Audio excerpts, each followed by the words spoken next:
So as I mentioned, I am the chair of the Tech Museum of Innovation, so I'm going to give a little talk about what we call the mission of the tech, which is to inspire the innovator in everyone. But today, I'm going to talk about something more important. The world needs you to help, for your help. Yes, I mean all of you. So I'm going to talk today about inspiring the social innovator in all of you. We all live in Silicon Valley here, and we enjoyed a tremendous success. Over the last 50 years, we've seen wave after wave of great inventions and innovations come by and improve our lives. They made a lot of us wealthy, they make us comfortable, they give us a technology, our health is better, and everything that we do seems to be going quite well. But unfortunately, the rest of the world isn't sharing in that success. Many of the places in the world lack even basic access to clean water, reliable electricity, health, and equality. So what we've done at the Tech is to say, what can we do to help bring innovation to the rest of the world to prove that technology can benefit humanity? So about a dozen years ago in 2000, right in the middle of that crazy dot-com boom, the leaders of Silicon Valley got together and said, we need to create an opportunity where we can help bring these kinds of innovations to light and help bring the best of Silicon Valley to what the world needs for success. So out of that came an event called the Tech Awards. The Tech Awards is an annual event. It follows the Millennium Goals, which follow the categories of health and education, environment, and young entrepreneurs, to try and seek those people who are out there trying to be young social entrepreneurs who are really out there trying to change the world. Bring them to Silicon Valley, show them the best that we have, see what we can do to help them be more successful. And that sometimes includes funding, but a lot of times it's connections, a lot of times it's confidence, sometimes it's teaching them how to do a business plan, some of it's teaching them how to connect with other entrepreneurs so they can be successful. So this has been a program that's gone on for a dozen years, and I'm going to show you a couple of good stories in a minute. Before that, since you're going to all be social entrepreneurs in a few minutes, I thought I'd give you some hints on how to do that. So I put together a framework called the Social Innovators Framework, the 5 S's. So the first S is see. You have to be able to see the problem. You have to have a vision that can be articulated that can help try and solve that problem. You'll see some videos shortly, and you've heard some people earlier, they actually went to locations, they go to East Palo Alto, they go to Zimbabwe, and they've seen the problem. It has to be urgent, it has to be compassionate, and it has to be something that you can actually think you can do about it. So C is the first one. The second one is search. The problems are not obvious, or they would have been done.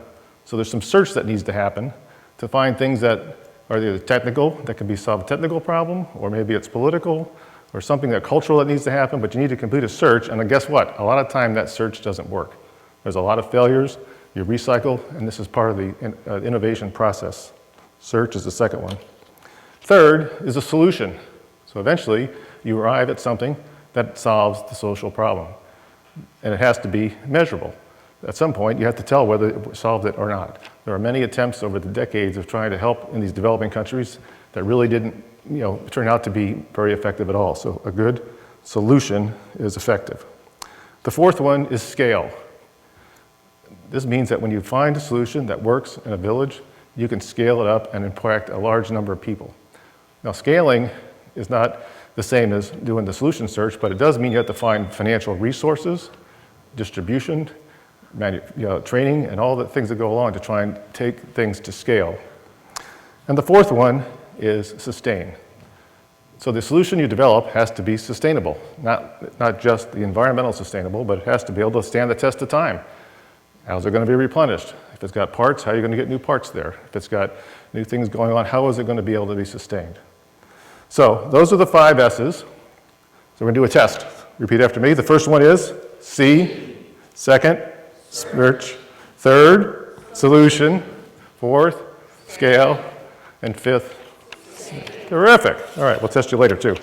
Okay, so the two things that happen in this, the next 2 examples are coming up here. One, the first one is, these are 2 3.5-minute videos that we put together for these entrepreneurs who come to see us in Silicon Valley. And they help tell their story. And this first one I want you to listen to because this is a simple solution. And it was done by just a college student, some guy who was sitting in his room watching TV one day. So let's roll the first video, and then I'll talk to you when this is over.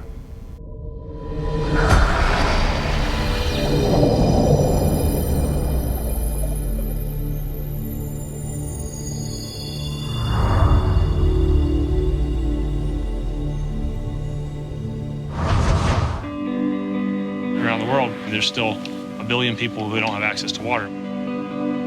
So in Chile, trucks are used in order to bring water to communities that don't have a permanent infrastructure system. Toll has developed the first mobile infrastructure.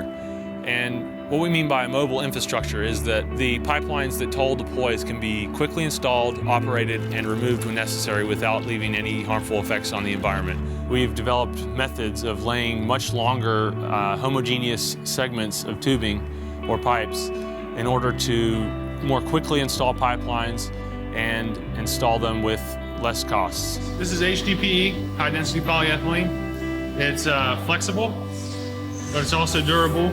We know that this technology is going to be used all around the world. For instance, if there's an earthquake and a community does not have water, we can quickly deploy the system. Other applications are in temporary pipelines for mining and forest fire relief. We're very excited about all the opportunities that it's going to be implemented in.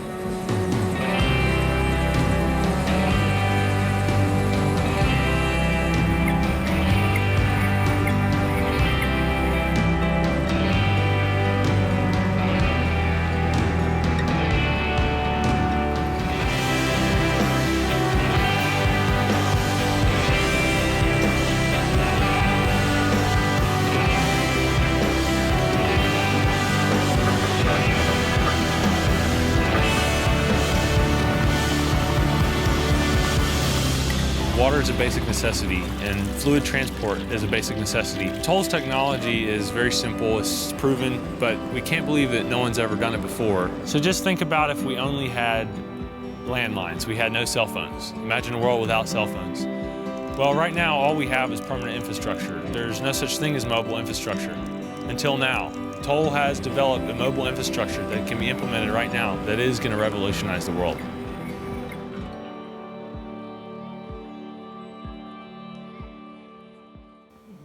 So, what do you think? We heard earlier in one of the videos, the young girl talking that kids have ideas that adults don't think are practical. Now, if you can imagine, those of you with kids who are engineers like I do, if they come up with this idea, I would never come up with this idea, but it seems very reasonable. In the past, these pipes have been 10 feet long. This guy said, why can't I make one 1 kilometer long? So they now have them, and they laid 1 kilometer of pipe in 9 minutes. And that pipe, although it looks small, has enough water to feed a village of 15,000 people a day. So that's an example of not only the technology, but what really motivated that person was they were watching the news on the Haiti earthquake. And they felt compassionate about the people who were suffering in villages just over the hill and just out of town. And it was going to take months, if ever, for them to get back on track. He says, we got to do something about this. And that's how they came up with their idea. So the second example is a little different. It's a little more complicated. It's a health-related one. It's a woman, a doctor in Berkeley, Laura Satchel, and she's an OB, so she's over in Nigeria trying to help with difficult pregnancies over there. And I didn't know this, but I did the research. 14% of all mothers dying in childbirth in the world are happening in Nigeria. So she went over to figure out what was the problem. And to her surprise, and frankly to her horror, in the middle of a C-section, as you can hear the story, the power went out, and so they lacked some very basic infrastructure of light and electricity to run this. So I'll let you roll the video, and then I'll come back and talk more about that one on the second video.